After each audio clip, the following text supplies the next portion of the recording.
Di awal kisah terlihat mobil wanita cantik yang sedang mogok. Dia bernama Juyeon. Saat ini dia sedang menunggu datangnya mobil derek. Selagi menunggu mobil dereknya datang, dia menelepon suaminya yang bernama Sohyun yang bekerja sebagai Badan Intelijen Nasional dan memberitahu kondisinya saat ini. Namun tiba-tiba sosok asing mendekati mobil Juyeon dan dia menawarkan bantuan untuk memperbaiki mobilnya. Dengan sopan, Juyeon menolak tawaran itu. Pria itu pun tidak memaksa karena Juyeon menolak bantuannya. Dia pun kembali ke dalam mobilnya. Namun tidak lama dari itu,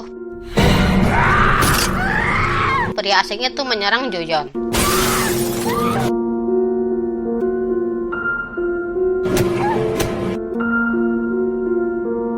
Kemudian pria asing itu membawa Juyeon ke rumah jagal yang merupakan kediamannya.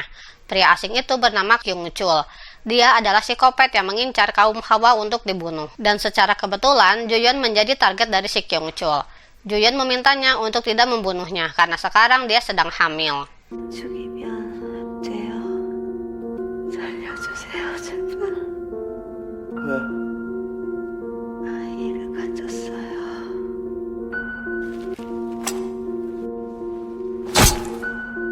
Tentu saja psikopat mana peduli, mau hamil, mau mati, ya bodo amat. Dalam proses pembunuhan, cincin pernikahan Juyeon terjatuh ke tempat pembuangan.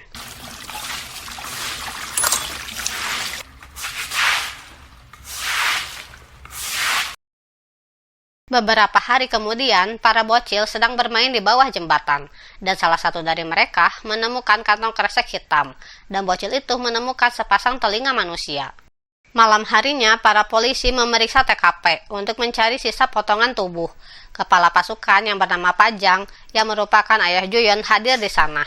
Dia pun merasa cemas bahwa kemungkinan jasad itu adalah anaknya. Sekian lama mencari, akhirnya salah satu petugas menemukan benda yang mencurigakan di dasar sungai yang dangkal. Dengan sebuah tongkat, dia membalikkan benda itu, dan benda itu ternyata adalah kelapanya Juyeon.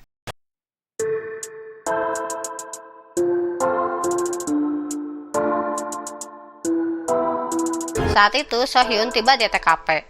Namun saat itu juga, salah satu forensik yang membawa kelapanya Juyeon terjatuh, membuat kelapanya terguling dan berhenti tepat di hadapan Sohyun.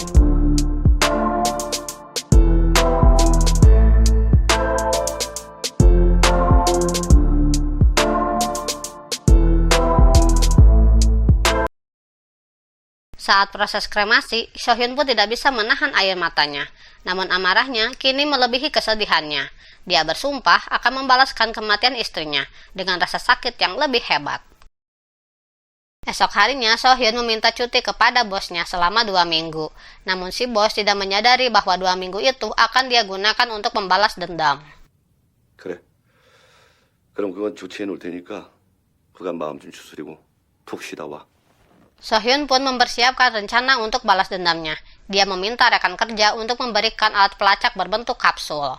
Kemudian dia meneliti profil dari 4 tersangka yang diberikan oleh ketua regu Pajang, yaitu mertuanya. Sama dengan Sohyun, dia pun ingin psikopat itu mendapatkan karma yang setimpal. Hal itu adalah hukuman yang tidak bisa diberi oleh jalur hukum. Untuk itu, diam-diam mereka bekerja sama. Malam harinya, Sohyun mulai beraksi. Dia pergi ke apartemen salah satu tersangka, yang terlihat lagi asik mainin bontengnya sambil nonton film Au. Setelah mengikatnya di kursi, Sohyun memperlihatkan fotonya Juyeon, sebelum mengetahui apakah dia benar-benar pelakunya. Tapi ternyata pria itu tidak tahu apa-apa mengenai kematiannya Juyeon. Untuk melampiaskan amarahnya, Sohyun mengambil sebuah kunci dan memukul joninya si pria itu.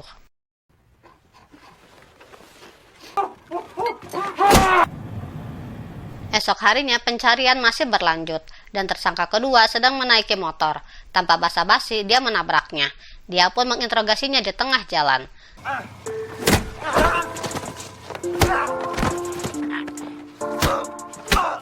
Namun lagi dan lagi dia bukan pelakunya. Saat tiba di rumah dia merasa lelah dan frustasi. Namun ternyata tersangka ketiga adalah si kakek pacul alias si Kyung Chul.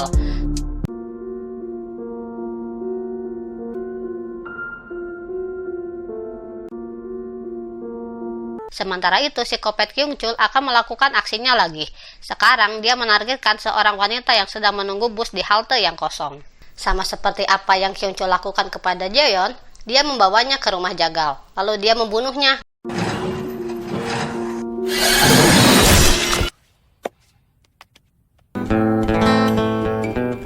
Ngeri banget deh. Esok harinya, Sohyun mencari keberadaan Kyung Chul dengan mengunjungi orang tuanya dan berpura-pura menjadi agen asuransi. Tapi nyatanya dia sudah tidak tinggal bersama mereka. Dan kebetulan saat itu, anak Kyung Chul berada di sana. Dan melalui dia, Sohyun mendapatkan informasi tentang di mana Kyung Chul tinggal. Tak mau buang waktu, Sohyun datang ke rumah Kyung Chul dan menyelinap ke dalamnya. Di dalam sana, dia menemukan banyak tas dan pakaian dalam wanita.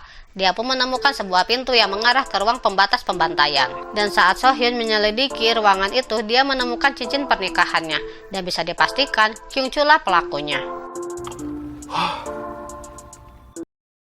Di saat yang sama, polisi yang sedang menyelidiki kasus Juyeon datang ke tempat Kyung Chul bekerja sebagai supir mobil sekolah. Namun mereka datang terlambat. Kyung Chul baru saja pergi untuk mengantar anak-anak pulang. Bagi psikopat, pekerjaan ini sungguh amazing karena banyak target untuk jadi korbannya. Dan benar saja, tak lama dari itu, dia menargetkan satu gadis untuk dibawa ke perkebunan. Namun kali ini, sebelum membunuh gadis itu, psikopat menikmati tubuhnya. Jahat banget si kakek. Namun saat itu, dia kedatangan tamu yang tak diundang.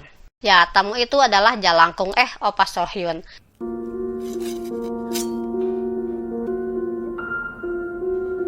Psikopat berpikir Sohyun hanya polisi bodoh yang berani datang sendirian. Psikopat mencoba untuk membunuhnya. Namun yang bodoh, ya si Kyung Chul beraninya menantang si Opa.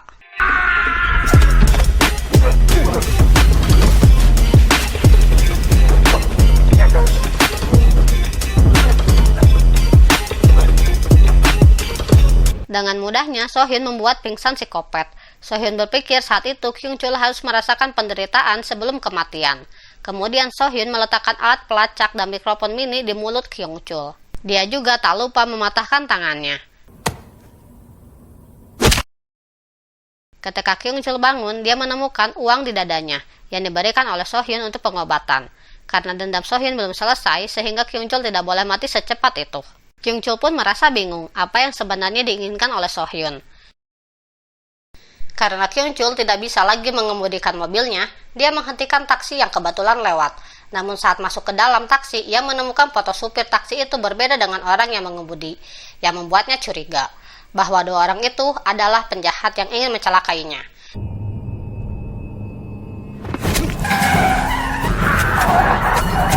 Benar saja, kedua pria itu adalah penjahat yang berpura-pura menjadi supir taksi dan juga penumpang. Seperti yang terbukti ketika Kyung Chul membuka bagasi mobil, di mana dia menemukan tubuh sopir taksi yang sebenarnya diikat. Tapi itu tidak mengganggu Kyung Chul sama sekali. Dia membuang 3 mayat itu di hutan, dan kemudian naik taksi untuk pergi. Saat matahari terbit, Kyung Chul mengunjungi dokter di klinik untuk mengobati luka-lukanya. Ada seorang gadis muda yang bekerja sebagai perawat di klinik, yang tentu saja membuat gairah hasratnya Kyung Chul meningkat ketika dia melihatnya. Ketika perawat itu sendirian di ruang belakang, dia langsung memanfaatkan kesempatan itu untuk memaksanya melayani nafsu bejatnya.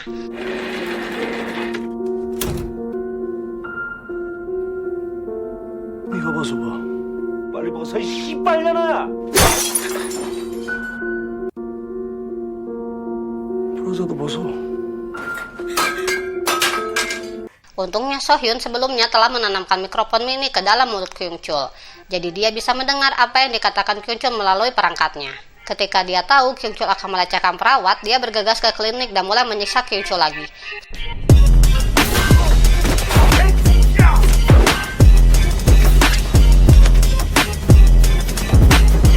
Seolah masih belum puas, Sohyun memotong tendon Achillesnya, membuatnya pingsan karena rasa sakit yang luar biasa. Saat fajar mulai gelap, Kyung Chul terbangun dengan tidak berdaya. Dia pun bingung kenapa orang gila itu selalu tahu keberadaannya dan selalu menyiksanya. Lah bukannya kamu yang gila kek. Curiga Sohyun memasang GPS di mobilnya, dia pun memeriksanya. Namun dia tidak menemukan apa-apa. Kesal dengan semuanya, Kyung Chul bersumpah akan membunuh siapapun yang mengusiknya. 나랑 한번 해보자 이거지? 에? 야, 이발 새끼야 뒤질라고 이 젖같은 새끼가! Malam harinya, taksi Kyung Chul mogok, dan dia mencari seseorang untuk mencuri mobilnya. Tak lama, mobil datang, dia pun menghentikannya. Namun ternyata mobil itu sedang membawa banyak tentara. Karena merasa takut, dia meminta para prajurit untuk mengantarnya ke rumah teman. Ada saksi kopet cemen. Sementara itu, Sohyun mengikuti Kyung Chul dari belakang. Dan saat itu, ayah mertua menghubungi Sohyun dan bilang bahwa polisi sedang memburu Kyung Chul. Ayah mertua pun mengkhawatirkan Sohyun dan memintanya untuk berhenti. Dan juga adik iparnya meminta untuk berhenti, karena balas dendam tidak akan bisa menghidupkan kakaknya lagi. Namun Sohyun menolaknya, dan akan menyiksa Kyung Chul sampai merasa puas. 복수 같은 건 영화에서나 하는 거지. 그 사람 찾아서 어떤 척을 가한다고 해도 변하는 거 아무것도 없어요. 이런다고 언니가 살아 돌아오는 것도 아니잖아요. 나 형부 마음 잘 알지만 그 일은 그만뒀으면 좋겠어요.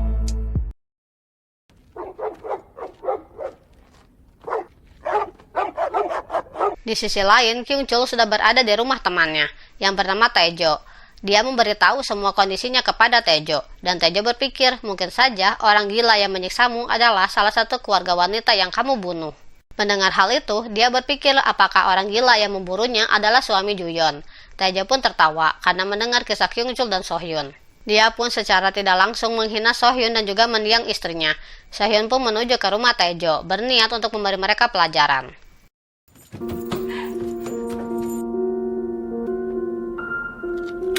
그러니까 왜 사람을 그래?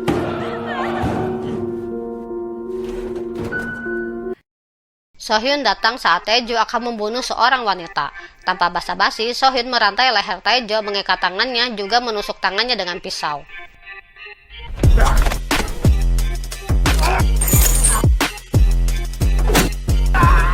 Tepat sebelum dia memotong tangannya, Kyung Chul datang berbekal shotgun di tangannya.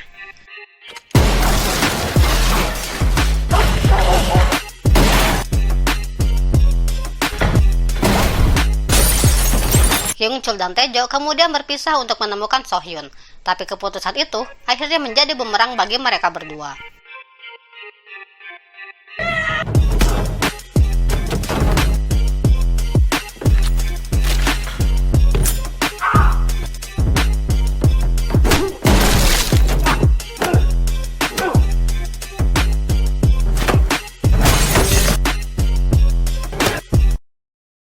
Setelah itu, Sohyun memanggil polisi, sehingga mereka dapat menangkap Taejo serta kekasihnya, sebagai kaki tangan dalam pembunuhan kejihnya.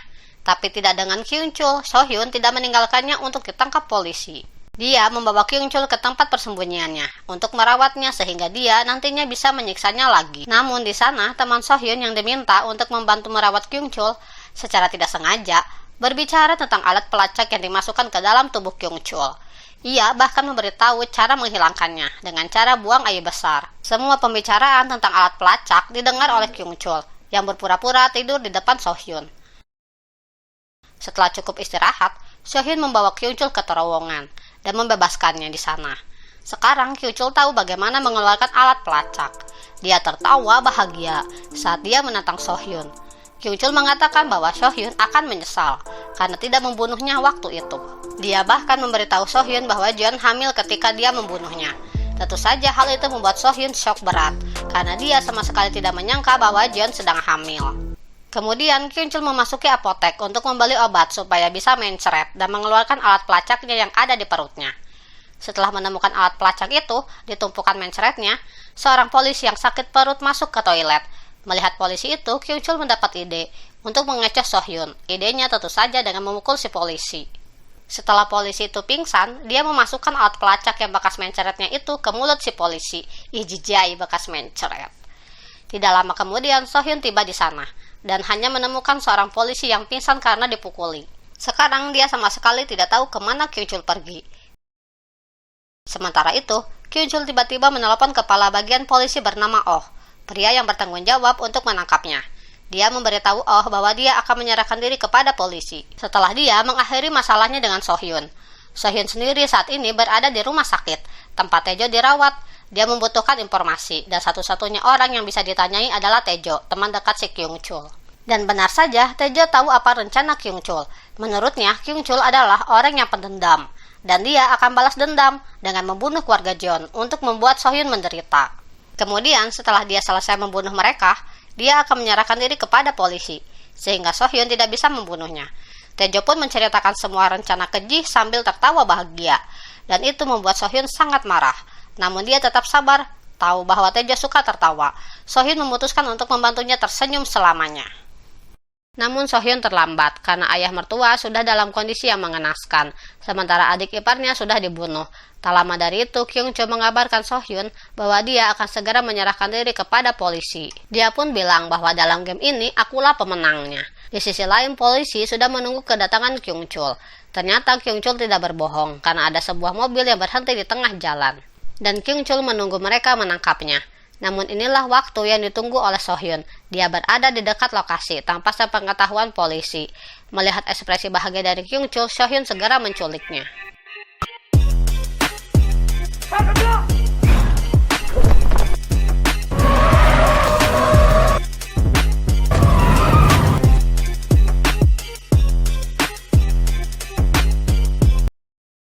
Dan So-hyun membawanya ke tempat di mana semuanya ini dimulai, yang merupakan ruang pembantaian di rumah Kyung-chul. Di sana, So-hyun mulai menyiksanya.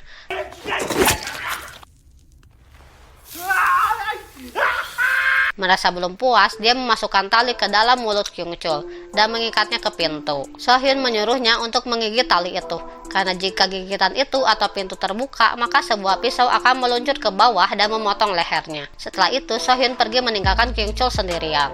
Namun sebelumnya, So-hyun sudah menelpon orang tua dan anaknya Kyung-chul dan memintanya untuk datang ke sana, dan mereka tiba saat So-hyun pergi. Tentu saja, mengetahui kedatangan mereka, Kyung-chul panik. Dia berulang kali meminta mereka untuk tidak membuka pintu, namun suaranya tidak terdengar jelas oleh mereka, dan mereka terus mencoba membuka pintu dan akhirnya